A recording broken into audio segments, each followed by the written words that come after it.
Welcome, everyone, and thank you for joining us today. My name is Margarita Hughes, and I'm joined by Stacy Goodson, founder and lead consultant of Amoyan Training and Consulting. Today, we'll be exploring how we can create and sustain homes for teens through intentional recruitment, caregiver retention, and the thoughtful use of data. As child welfare professionals, we know that finding a family is only part of the equation.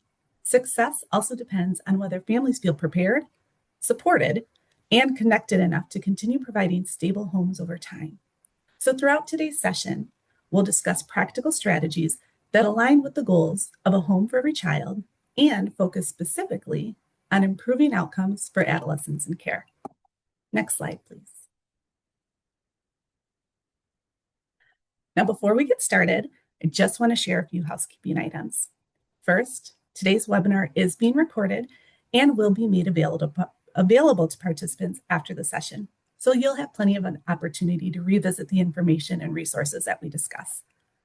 We also want to encourage you to submit questions throughout the presentation using the chat feature. We will do our best to address as many questions as possible during our discussion and Q&A time. Finally, please take a few moments to complete the brief survey at the end of the webinar. Your feedback helps us to improve future learning opportunities and ensure we're providing content that is useful and relevant to your work.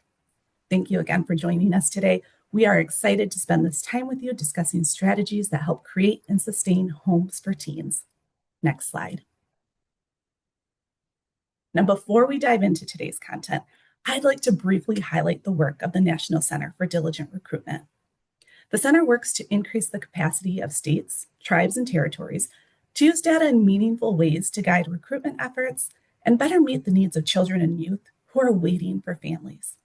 The center also provides tailored technical assistance to support agencies in developing and implementing diligent recruitment plans that are responsive to the unique needs of their communities. In addition, we identify, document, and share evidence-informed strategies and promising practices from across the country. The goal is to strengthen systems, improve outcomes, and help jurisdictions replicate approaches that have been successful elsewhere. Today's webinar reflects that commitment by focusing on practical strategies that support both recruitment and long-term retention of families for teens. Next slide. By the end of the session, participants will be able to first describe the connection between recruitment, retention, and placement stability for adolescents. Second, identify practical and relationship-based supports that help sustain homes for teens. Third, explore how data can be used to guide continuous improvement efforts. And finally, apply principles aligned with the Home for Every Child to strengthen practice and improve outcomes for youth and caregivers. As we go through today's discussion, think about what is currently working well in your agency and where opportunities for improvement may exist. Next slide. Now, when agencies talk about recruitment and retention, they're often treated as separate efforts. But when it comes to finding and sustaining homes for teens, they're really two parts of the same strategy. So recruitment gets families through the front door. Retention helps them stay engaged and continue providing care. And both are essential if we want teens to experience stability, belonging, and lasting connections. So for adolescents especially, stability matters. Every placement move can affect relationships, educational continuity, community connections, and a young person's sense of belonging. Now, research and practice consistently show that placement instability can have long-term impacts on a youth's well-being and future outcomes. When a placement disrupts, youth often lose more than a caregiver. They may lose connections to friends, schools, activities, mentors, and other important supports. That's why retention isn't simply an operational concern. It's a youth well-being issue. The more effectively we prepare and support caregivers, the more likely youth are to experience the stability that they deserve. Next slide, please.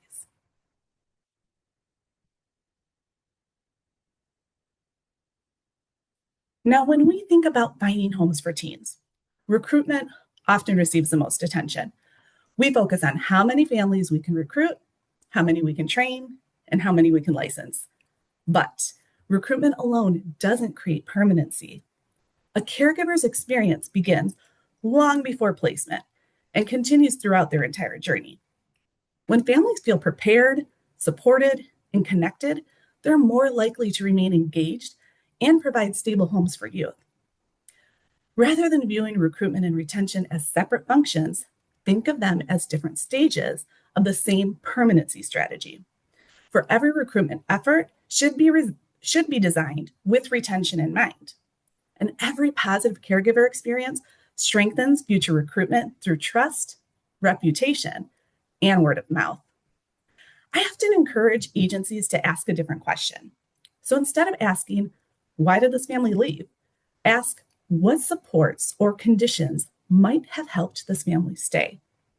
Now, this shift moves us away from blame and toward continuous improvement. When recruitment, preparation, support, retention, and stability are viewed as one continuous cycle, we create stronger conditions for both youth and caregivers to succeed. Next slide. Now, if recruitment and retention are part of the same strategy, then our messaging becomes incredibly important. Recruitment messaging is what shapes expectations before families ever enter the licensing process. Too often, our messaging focuses only on the challenges or presents caregivers as heroes who must solve every problem. Now, while the challenges are real, effective messaging should communicate three key ideas: belonging, stability, and support. Families need to understand that youth need connection and commitment. And at the same time, they need to know they won't be expected to do this work alone. The goal is to recruit caregivers who see themselves as part of a partnership with youth, agencies, and communities. For example, a fear-based message might sound like, teens are hard to parent. They need someone willing to take on that challenge. But a more authentic message might be, teens need committed adults who are willing to build relationships, offer guidance, and provide support as they prepare for adulthood. One message focuses on problems, the other focuses on possibilities. The way we frame our message influences who responds, what they expect, and whether they remain engaged over time. Next slide. Now, preparation is one of the strongest predictors of caregiver confidence.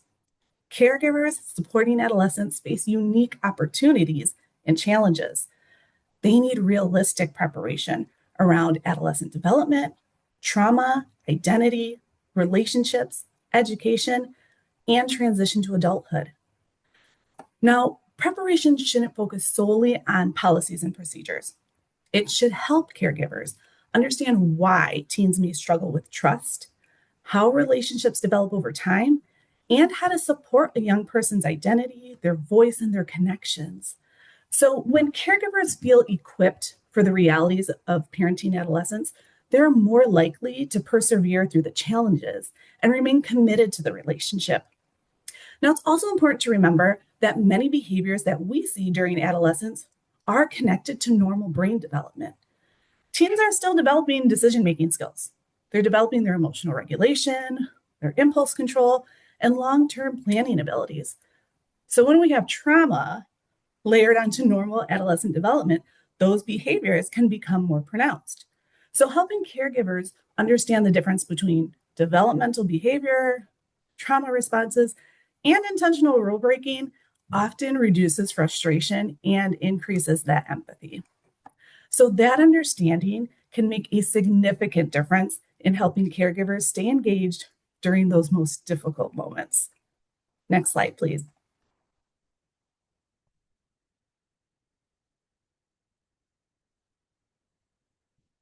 Now, when we think about retention, it is important to recognize that it begins long before a youth is ever placed in a home. A caregiver's experience with an agency from that first interaction influences whether they remain engaged over time. Families who feel respected, informed, and supported are more likely to continue providing care when challenges arise. So, responsive communication is one of the most effective retention strategies. Caregivers need to know their questions and concerns will be heard, but also addressed.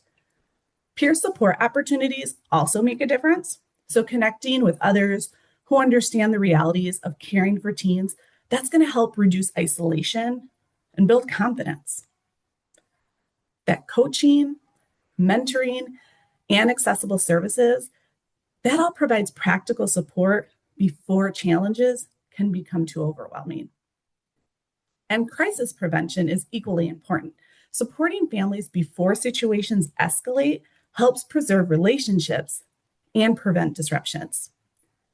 And never underestimate the value of recognition and appreciation. Caregivers who feel more valued are more likely to remain committed to the work. When caregivers describe why they stay, they rarely talk about policies and procedures. They talk about relationships. They talk about trust, responsiveness, and feeling supported when those challenges arise. So, one of the strongest predictors of caregiver retention is whether families feel supported during times of stress. They don't expect every problem to be solved immediately. They simply want to know that they aren't facing those challenges alone. Next slide.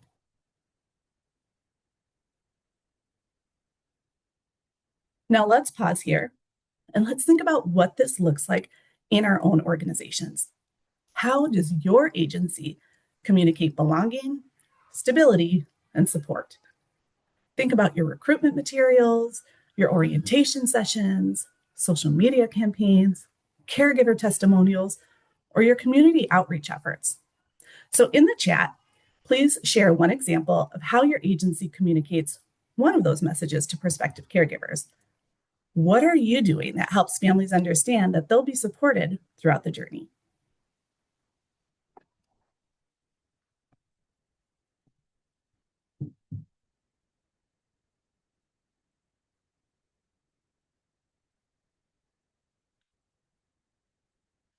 I see annual foster parent appreciation events, free childcare, that is always helpful, transparent communication,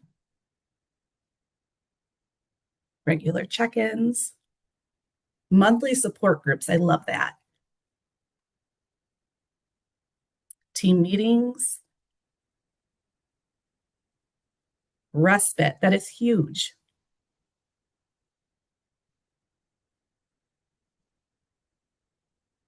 Village calls, I like that. More regular, transparent communication, social time with one another, bi-monthly training groups, free food, that's always helpful. Bi-monthly webinars, regular check-ins, random appreciation, phone support. Great. You all are doing some great work. Help with Christmas gifts, school supplies. Oh, thank you, Kathleen. Having experienced providers mentor new providers. That is huge. Great. Keep sharing your ideas. Let's see, movie nights, book clubs, and libraries for foster parents. Wonderful. Consistency is definitely key. Parent cafes. Great. I'm excited to see all of these great ideas coming through. Make sure you guys take the time to jot some down so that you can try those within your own organizations as well. Let's go ahead and move on to the next slide.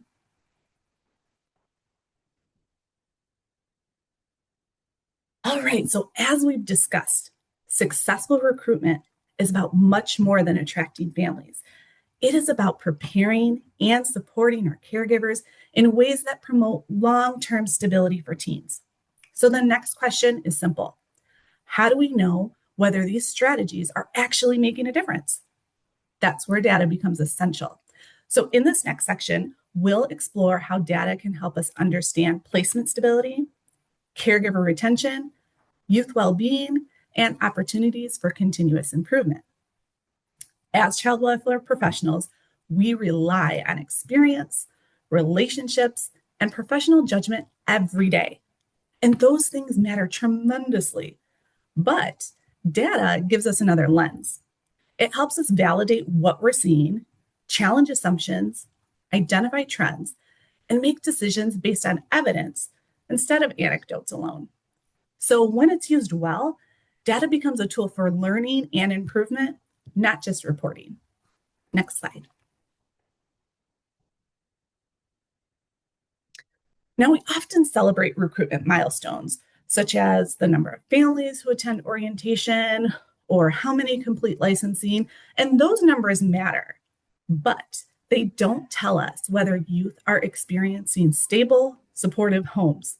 So to truly understand success, we have to look beyond recruitment and examine what happens after placement.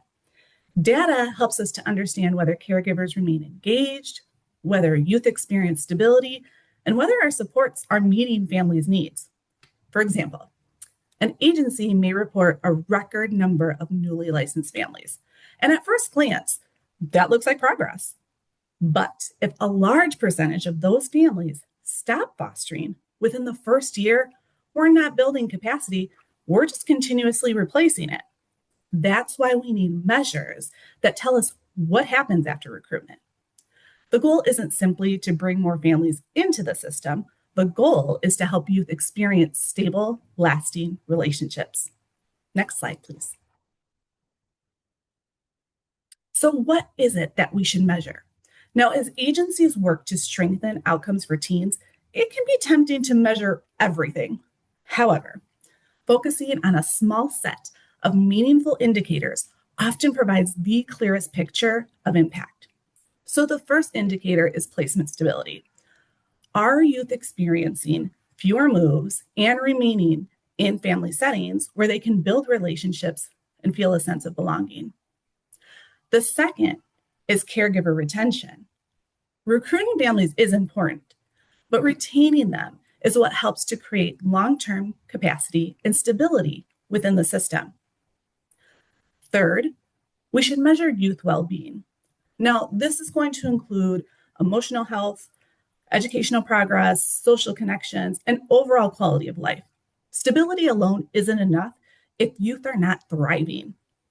And finally, permanency outcomes.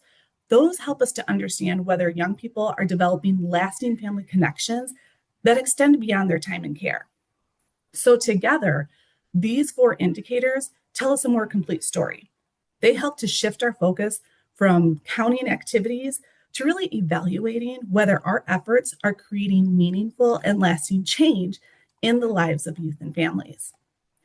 When we talk about youth well-being, we're talking about much more than the absence of problems.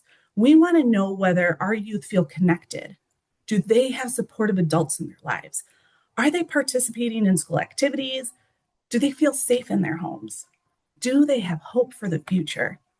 Some of the most important outcomes are not always the easiest to measure, but they're often the outcomes that matter most to young people. Next slide, please. Now, collecting data is important, but the real value comes from looking for patterns. So we might ask, when do disruptions occur? Are they happening during the first few months of placement, during developmental transitions, or at other critical points? We can also examine why caregivers choose to stop fostering or adopting and what support requests appear most often. Now, it's equally important to determine whether services are truly accessible when families need them. Looking for patterns allows us to move beyond individual cases and identify system-wide opportunities for improvement. So imagine your data shows disruptions consistently occurring between the 4th and 6th month placement. Without looking deeper, we might assume the placement simply wasn't a good fit. But some further analysis might reveal that Many families experience similar challenges once that initial adjustment period ends. So that insight could then lead to more intentional coaching or the creation of support groups or some additional check-ins during that specific time frame.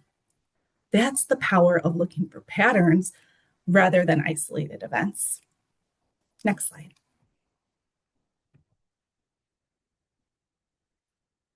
Now, data becomes valuable when it drives action.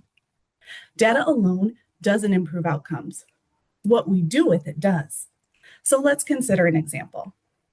An agency discovers that most disruptions occur within the first 6 months of placement. Rather than viewing this as a family problem, the agency asks what supports may be missing. The answer might lead to proactive coaching, peer mentoring, additional training, or more frequent check-ins during those early months. So continuous improvement happens when we use information to make intentional changes that strengthen family stability and improve outcomes for youth. Next slide. Now, once again, I'd like to hear from you. If you could improve one piece of data in your system tomorrow, what would give you the greatest insight? If you could just share your answer in the chat. And as you think about your answer, consider how that information could help improve supports for caregivers, strengthen placement stability, and advance the goals of a home for every child. Now, remember, data isn't just about accountability. It's about understanding experiences and creating better outcomes for youth and families. See a lot of placement disruptions.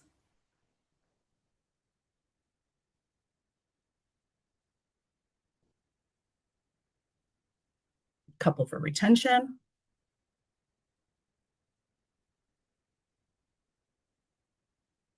Mm-hmm.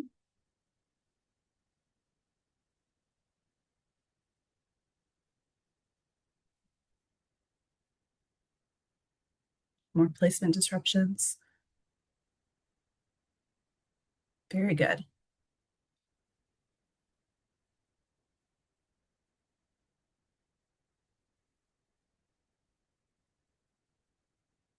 Interesting. Okay. What would it take to say? Michelle says all, absolutely. Definitely would all be helpful. All right. Let's go ahead and move on to the next slide. Now, we've talked about why recruitment, retention, and data matter in creating and sustaining homes for teens. But now let's shift from the why to the how. So Stacy is going to walk us through practical relationship-based strategies that help caregivers feel supported, strengthen their capacity, and help teens remain in stable family settings. So her section will focus on what agencies, professionals, and caregivers can do every day to promote belonging, connection, and long-term success for youth. Stacy, I'll turn it over to you. Thank you so much. Hi, everybody. I am absolutely loving some of the ideas and the poll answers about the data. Just a little bit about myself before I get started. I have had the opportunity over the last 14 years to parent over 50 kiddos or teenagers from the foster care system as a foster parent. And I love sharing some of my experiences and ideas that I've gathered from over the years. Because they are definitely the group of kiddos that need placements. So let's start with how we can support homes for teens. This section is going to focus on practical and relationship-based supports that strengthen caregiver capacity, promote belonging, and help teens to remain in stable family settings. The discussion will emphasize supporting caregivers before the crises occur, and creating conditions that allow youth to experience connection, safety, and relational permanence. Next slide, please. Caring for teens can be very rewarding, but it can also bring unique challenges. That's why caregivers need to know that they don't have to do it alone. Ongoing casework support provides guidance, resources, and a trusted partner to help navigate concerns as they arise. That is why that's so important. Peer support from experienced foster and adoptive parents can be especially valuable because it connects caregivers with others who understand the realities of parenting youth with lived experiences in foster care. Mentoring relationships can benefit both youth and caregivers by offering encouragement, perspective, and additional positive connections that strengthen the support systems. I love having the opportunity to mentor new foster and adoptive parents and just giving them that support, but also the opportunity to vent to somebody who understands some of what they're going through. Finally, in addition, respite care opportunities give caregivers a chance to recharge and practice self-care, helping them return with renewed energy and consistency. Together, these supports help caregivers respond to teen needs with greater confidence, stability, and resilience. Next slide, please. Building a strong support network is one of the most important ways caregivers can respond to teen needs with confidence and consistency. Support groups for adoptive families create opportunities to connect with others who share similar experiences, reducing that isolation and providing practical advice. When we're able to have support groups for foster and adoptive parents, they feel like they're not so alone and that somebody else understands it. Sometimes in the world of being an adoptive parent or the parent of a child that's experienced trauma, it is really hard to sometimes talk to friends and family because sometimes we feel like they don't understand. So having those support groups with other parents that do understand can be really beneficial. Trauma-informed coaching and consultations help caregivers better understand the impact of trauma on behavior and provide strategies that promote healing and positive relationships. School-based support teams, including counselors, teachers, and other professionals, can partner with families to address academic, social, and emotional needs. Family and natural support networks, such as relatives, trusted friends, faith communities, or other caring adults, can also offer encouragement, practical assistance, and a sense of connection for both the youth and the caregivers. And all of these supports are so important. Next slide, please. So now that we've explored the supports that are available to caregivers, let's shift our focus to one of the most important factors in achieving relational permanence, ensuring that youth have a voice in the decisions that affect their lives. Strengthening relational permanence means helping youth feel valued, connected, and heard. And one way to do this is by regularly asking youth about their goals, their preferences and concerns, and genuinely considering their input. Caregivers can also provide choices and opportunities for self-advocacy, allowing youth to build confidence and practice decision-making skills. And this happens throughout the time that they're growing up in a lot of different situations, giving them some voice and choice in what maybe school classes they're taking in school, sports they're participating in, if they're going to do any extracurricular activities or getting a job, anything like that can be really helpful and important for helping youth to develop that confidence that they need to make those decisions.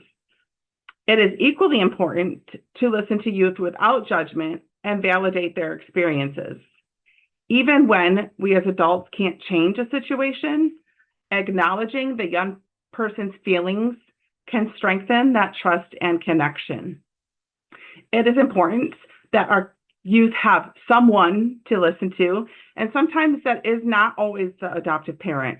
Sometimes it could be a coach or somebody else in their life. It could be a mentor, an aunt, a friend of the family, but just ensuring that the youth has someone that can listen to them and validate their experiences can be really helpful to them being able to have those relationships and strengthen their trust and connection with all members of their family as well.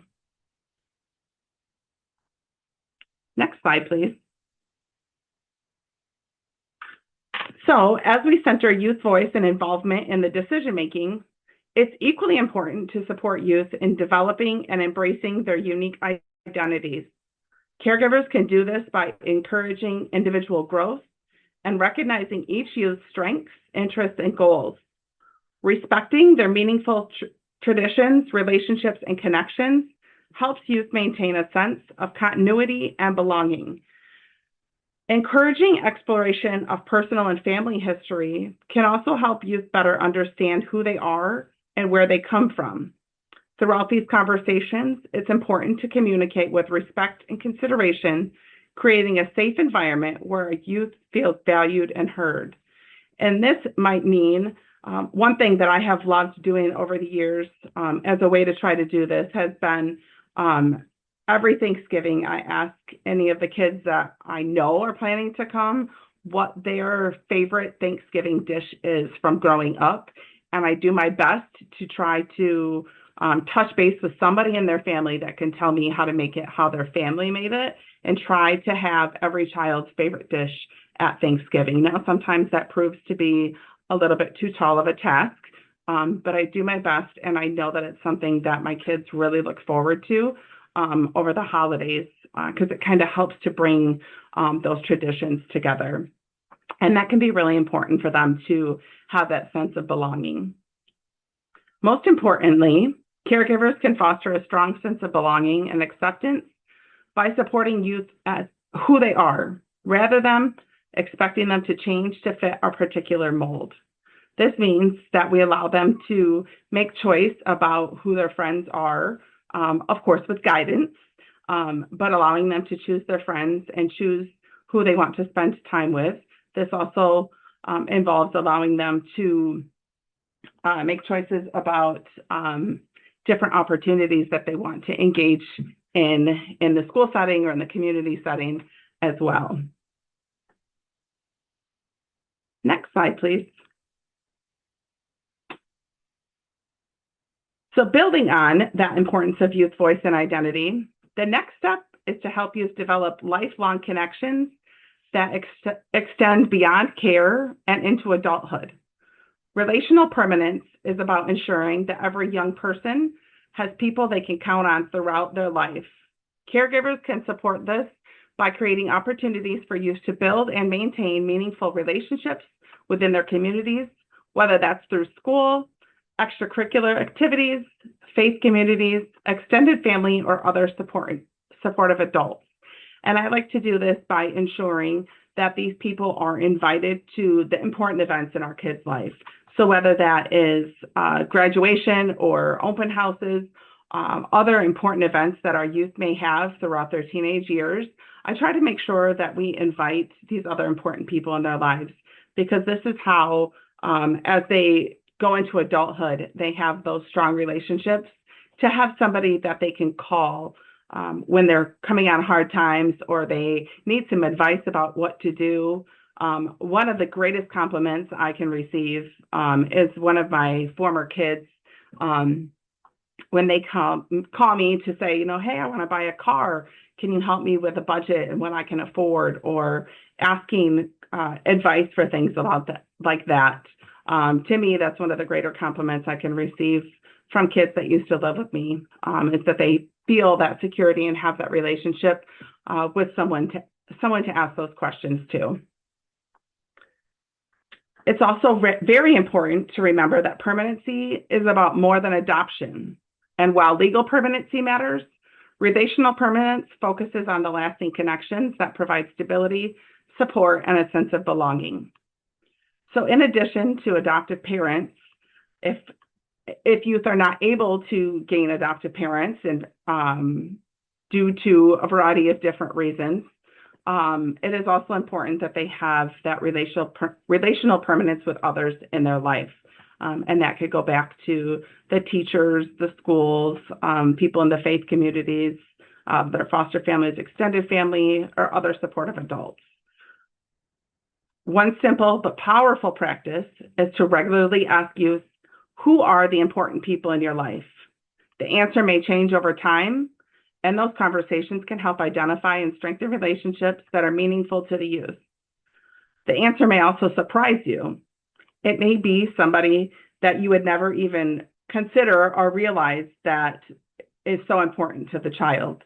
And that's why it's so important to give them that voice and to listen to them and ask them those questions. Who is important to you in your life, and who is important to supporting you?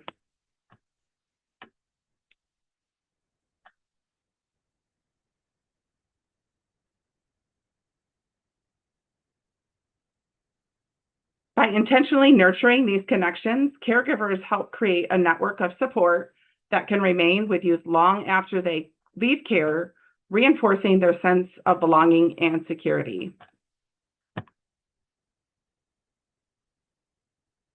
Now that we've explored how to strengthen relational permanence through connection, identity, and youth voice, let's also look at what helps family-based placements remain stable and successful over time.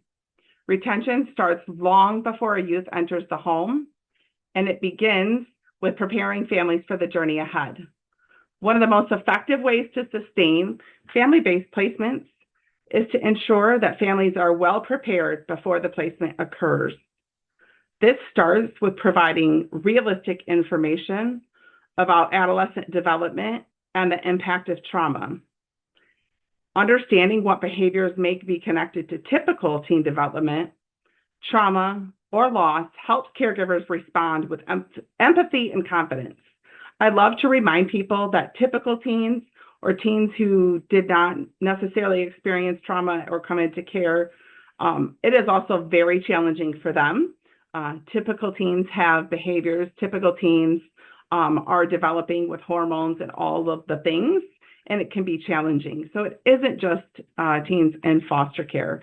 In addition, helping upfront families understand trauma can help them respond with empathy and confidence. I also am a big believer in education of families and helping them to understand behaviors once they're occurring, as the education and understanding the why behind the behavior and what that behavior is communicating can be so important to helping the caregivers be able to respond with empathy and confidence, and maybe to adapt their behavior management as necessary. But it's imperative that we are giving families realistic information about the child and their needs before the placement. I've heard many families who have struggles with behaviors over the years state that one of the struggles they're having is because they had absolutely no idea of the behaviors that they were going to be seeing, and they felt ill-prepared.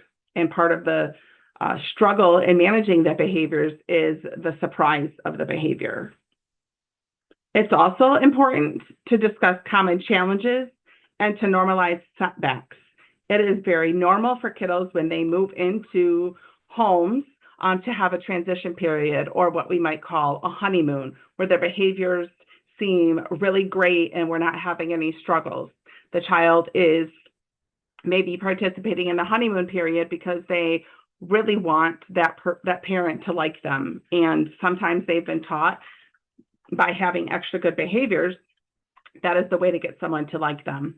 But it's important to help families understand that while this is normal, it is also normal after this stage that there may be setbacks. You may see an increase in behaviors that are trying to kind of do the push-pull. I'm going to push you away before you can push me away. It's really important to help families understand ahead of time that that is going to come. I feel like when we're able to help families prepare for that and be prepared for that ahead of time, it is easier for them to kind of adjust to those setbacks as they happen. Difficult days, misunderstandings, and periods of adjustment are a natural part of building relationships and do not mean a placement is failing. The periods of adjustment, the misunderstandings, the struggles that happen within the family setting are what build the strength of the relationships. If a relationship doesn't have any struggles, it doesn't tend to be as strong. So I really try to help families understand that it is actually those misunderstandings and those difficult days that create the strongest relationships. You just have to be able to get through them. And part of that is just understanding and preparing for that to come. Next slide. Preparing families is an important first step, but preparation alone isn't enough. In order to sustain placements over time, caregivers need strong support networks that they can rely on before challenges become overwhelming. One way to strengthen support networks is by connecting families with peer mentors and support groups. These relationships provide encouragement, practical strategies, and reassurance from others who have faced similar experiences. It's important to have not only those formal relationships, but also those informal relationships, such as maybe the neighbor or the kid on the basketball team with your son, their parents. Having those informal supports is super important as well. It's also important to encourage the use of respite care before burnout occurs. Respite shouldn't be a last resort. It shouldn't be a reactive tool, but respite should be used as a proactive tool that can allow caregivers to recharge, maintain balance, and continue providing consistent support for youth. It's also important to help families understand respite can look like a lot of different things. This does not always have to mean that the child goes to another foster family or another family's home for the night or the weekend. Respite can look like a variety of things and just getting a break. Sometimes, and for myself in many situations, I had friends that would come to my house and stay with the kids so that the kids didn't have to be disrupted, and I would just go get a couple hours away from the home as a break. That was something that worked really well for me. For some families, they need someone to just take the kids for a couple of hours so that they can just sit at home with peace and quiet. Everyone's different, and what is important is helping families to understand what helps provide respite and a break for them, what helps them to recharge and maintain that balance. So it's really important to help families and parents understand what that looks like for them. In addition to this, building strong relationships with schools, their therapists, and community providers can create a team-based approach to care. When everyone is working together and communicating effectively, families have access to more resources and youth receive more coordinated support. One thing that I really appreciated about the school districts that I live in is over the years, I had a total of more than 30 kids that attended that high school. So I got to know some of the people there fairly well, the principal, the counselors, some of the teachers, and it was really, really helpful in being able to take a team-based approach to the care of the kids because they weren't able to triangulate anything. There was many, many times that I knew about the behaviors or the good things as well before the kiddos got home from school. That's one thing that's important too, is that they're not only sharing when bad things happen, but they're also sharing with when good things happen so that you have the opportunity to provide that affirmation. When caregivers are connected to a strong network of formal and informal supports, they are better equipped to navigate the challenges, maintain placement stability, and provide the consistent care that helps our youth thrive. I'm going to pause before I go to the next slide because I saw like 30 new messages come in. So I just want to double check are any of them questions.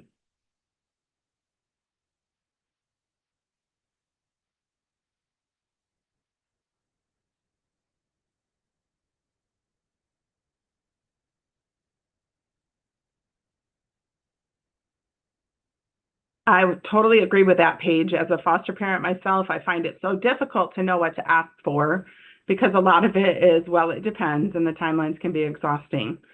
I love when people just do something nice because sometimes if I am so overloaded and drained from the kiddos and all the meetings, I love when someone can just do something.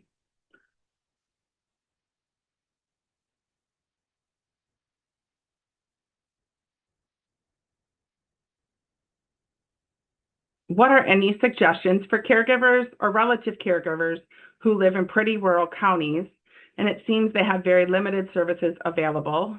Even online can be challenging due to internet issues. They're going to have to look, I think, and find those services that may be available rural, or they might have to make the drive to go somewhere a little bit closer to get some of those services.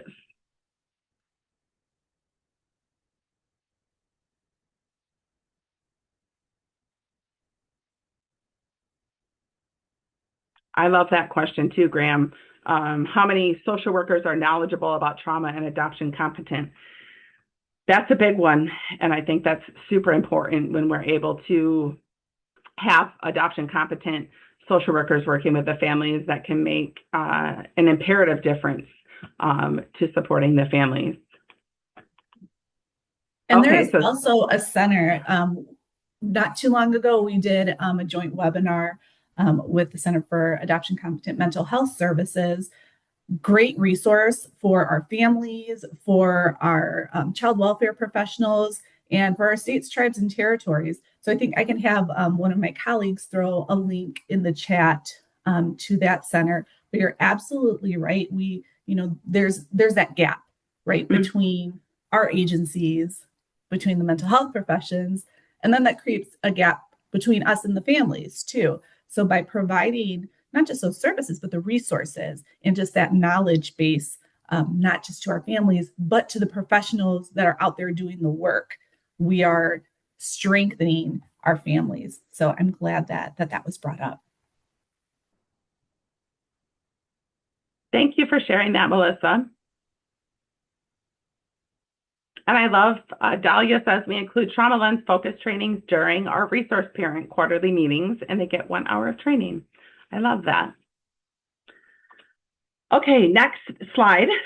Building retention strategies that can sustain those family-based placements. In addition to strong support networks, families also benefit from ongoing opportunities to learn and grow. Supporting youth, especially adolescents impacted by trauma, is not something that can be mastered in a single training. It requires continued guidance and skill building over time. Offering continued learning opportunities after placement helps caregivers build on their knowledge as new situations and developmental stages arise. As youth grow and relationships deepen, caregivers often encounter new challenges that require different approaches. Next slide, please. So as we think about ways to sustain placements, it's important to remember that strong relationships, not strict compliance, are often the foundation for long-term success. Youth are more likely to trust, engage, and grow when they feel connected to the adults in their lives. This is why we encourage caregivers to focus on connection before correction. And if anybody knows the book that came from, it is my favorite. That is from Dr. Karen Purvis, The Connected Child.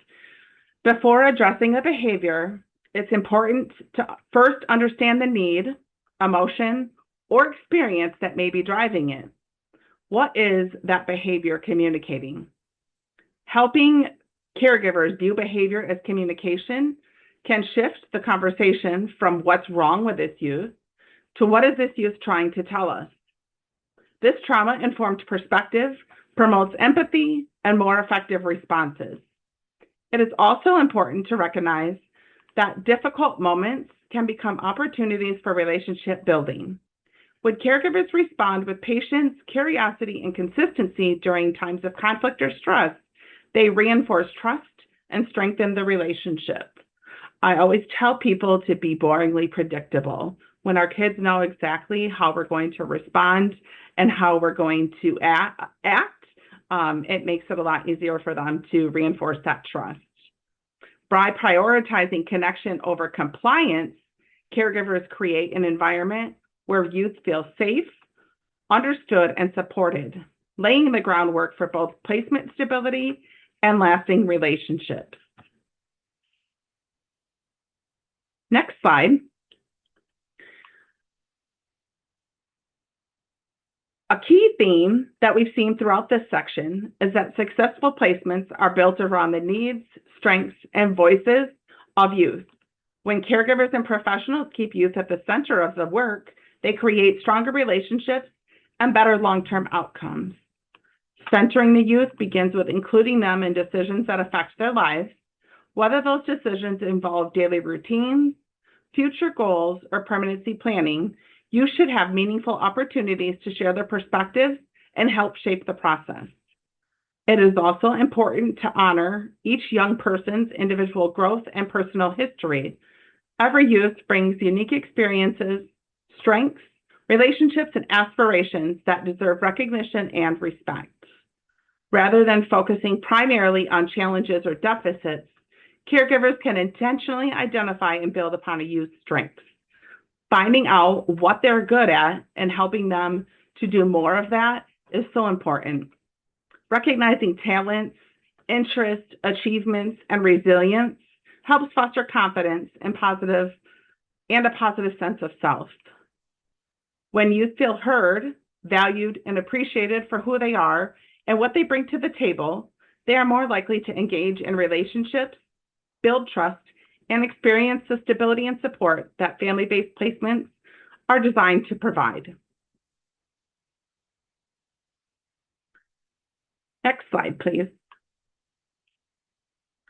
As we conclude this section on retention, it's important to remember that the well-being of caregivers is directly connected to the well-being of youth.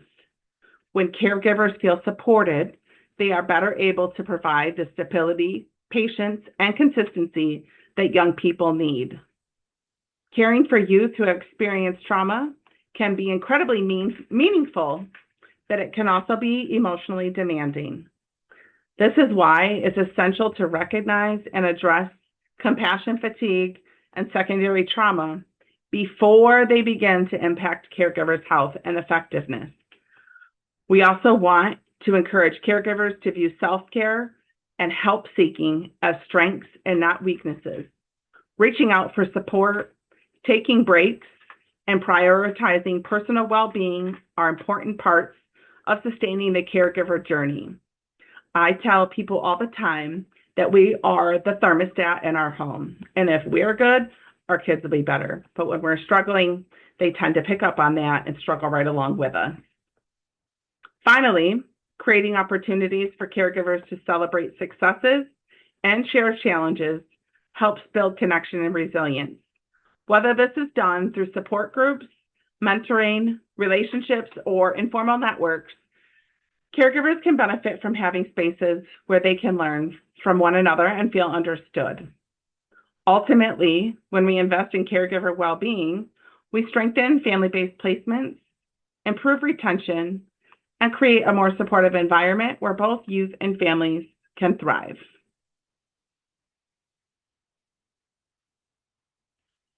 Next slide. Throughout this section, we've explored a variety of strategies that help sustain family-based placements, strengthen caregiver confidence, and support meaningful connections with teens. We've talked about preparing families, building support networks, providing ongoing coaching, centering youth voice, focusing on connection, and supporting caregiver well-being. I'd like to take these last couple minutes to tap into the expertise in the room. Many of you bring valuable experiences, ideas, and perspectives that can help broaden our understanding of what works. What are some additional retention and support strategies that help foster placement stability, increase caregiver confidence, or strengthen relationships with teens that we haven't already discussed today?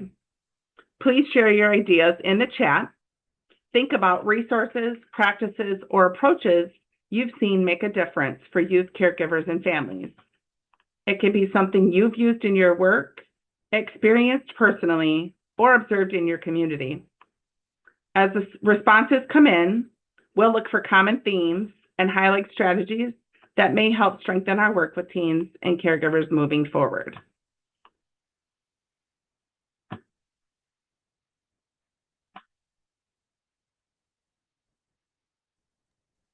Just taking a moment to ask the foster parent how they're doing and not rushing them out the door. That is a really good one. open communication. I like this idea too of the virtual foster parent connections, the support group that Jenny provided. She Okay, indicates that they meet monthly, same day, same time, completely driven, these conversations completely driven by the caregivers, which is great. I love that.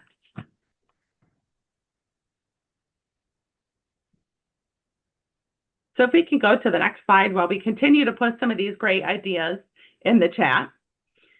As we close, we'd like to leave you with 4 key messages. First, recruitment, retention, and placement stability are all interconnected. We cannot focus on one without considering the others. Second, sustaining homes for teens requires coordinated support systems that help caregivers before challenges become crises. Third, a home for every child provides a framework for strengthening family-based care and promoting belonging, stability, and permanency. Finally, effective retention is proactive and relationship-based. When we listen to youth and caregivers and respond to their needs, we create stronger, more stable opportunities for teenagers to thrive. Next slide. Now we have our next steps from learning to action. Learning only creates change when it turns into action.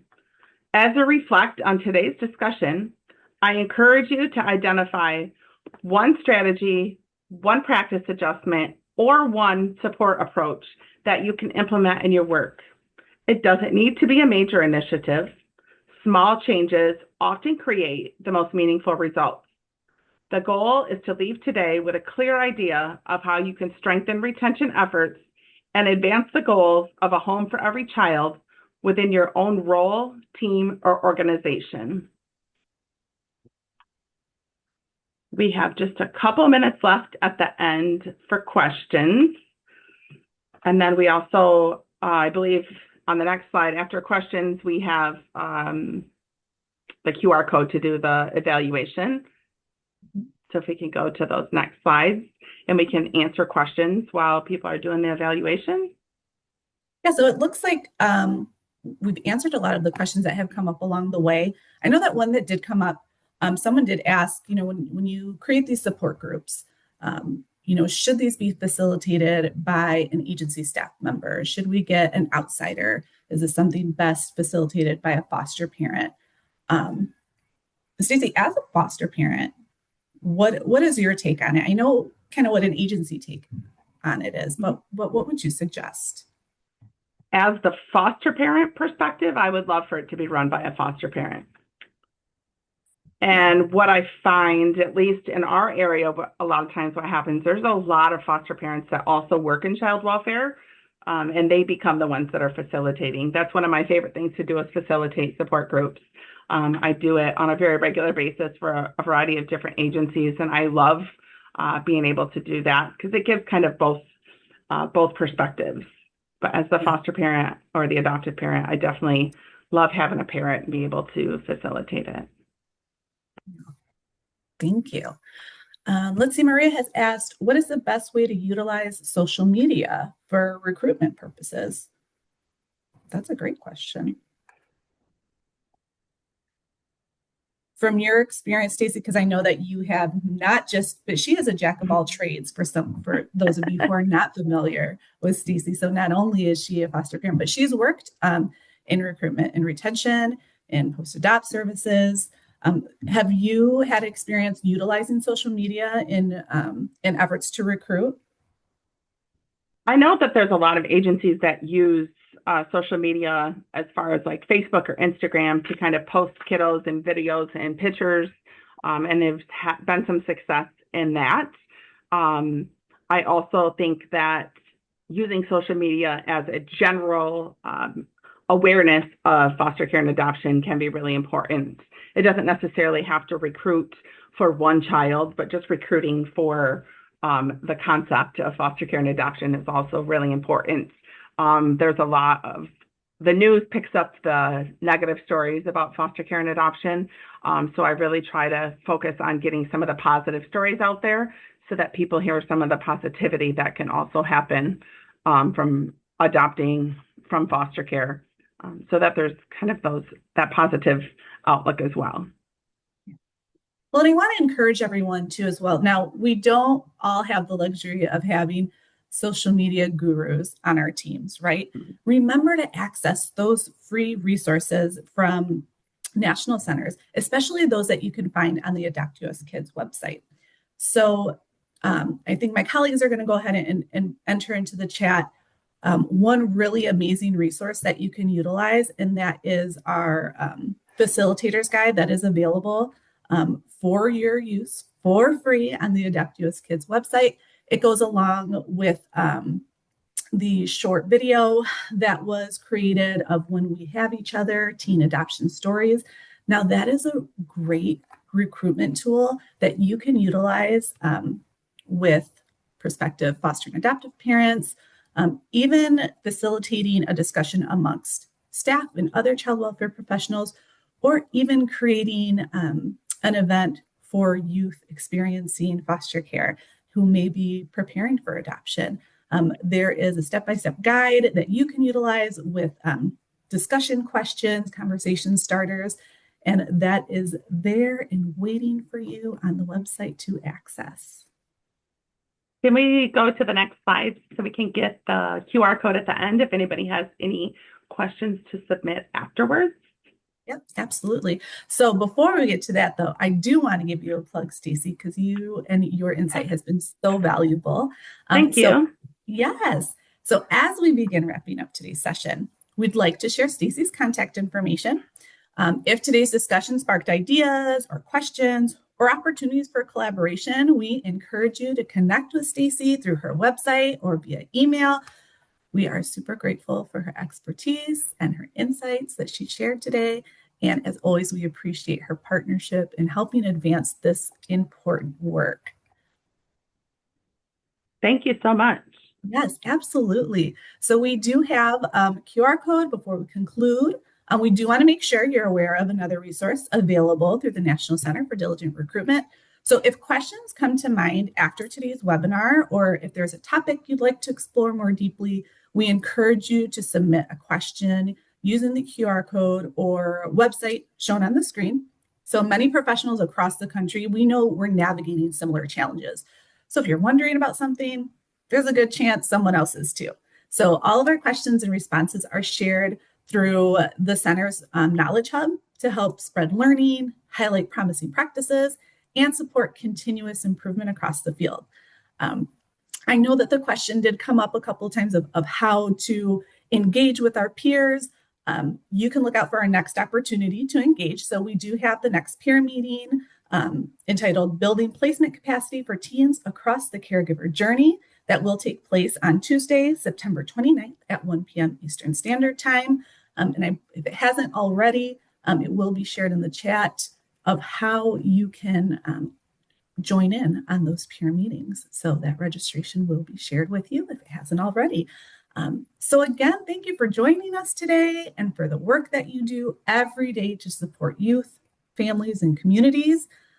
As always, we appreciate your partnership and your commitment to helping every young person experience belonging, stability, and lasting connections. Thank you so much. Have a wonderful rest of your day. Thank you for joining us.